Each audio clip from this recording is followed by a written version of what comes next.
उपराष्ट्रपती जगदीश धनखड यांच्या अवमान प्रकरणी अकोल्यासह संपूर्ण विदर्भातील जिल्ह्यांमध्ये विविध ठिकाणी भाजपतर्फे निदर्शने होत आहेत। उपराष्ट्रपतींची नक्कल करणे चूक असून त्याला प्रोत्साहन देणाऱ्या काँग्रेस नेते राहुल गांधी यांच्या कृतीचा आज भाजपाने अकोल्यात निषेध केला। जनतेने निवडून दिलेल्या लोकप्रतिनिधीकडून संविधानिक पदावर बसलेल्या व्यक्तींचा अपमान करणे म्हणजे देशाचा अपमान करणे आहे। संसदेला स्मशानभूमी म्हणणे म्हणजे दिवाळखोरीचा प्रकार असून त्या स्मशानभूमीमध्ये आपण का प्रतिनिधित्व करता असाही सवाल भाजपा प्रदेश सरचिटणीस आमदार रणधीर सावरकर यांनी केला आहे। खासदार कल्याण बॅनर्जी यांनी संसदेच्या पायऱ्यांवर बसत उपराष्ट्रपती जगदीश धनखड यांची नक्कल करीत घटनात्मक पदाचा अवमान केला आहे। बंटी हो या पप्पू हो, नहीं चलेगा देश का अपमान।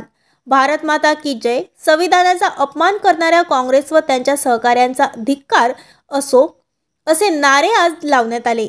महाराष्ट्राच्या अस्मितेला व हिंदुत्वाला बदनाम करणाऱ्या तत्वांचा धिक्कार असो असा जयघोष करण्यात आला। काँग्रेससह इंडिया आघाडीतील नेत्यांच्या विरोधात यावेळी घोषणा देण्यात आल्या। संवैधानिक पदाचा अवमान केल्याने खासदार राहुल गांधीसह इतर खासदारांनी माफी मागावी अशी मागणी यावेळी करण्यात आली। दरम्यान आमदार प्रकाश भारसाकडे, आमदार हरीश पिंपळे, अकोला लोकसभा प्रमुख अनुप धोत्रे, किशोर मांगटे पाटील, जयंत मसने, विजय अग्रवाल आदी यावेळी उपस्थित होते।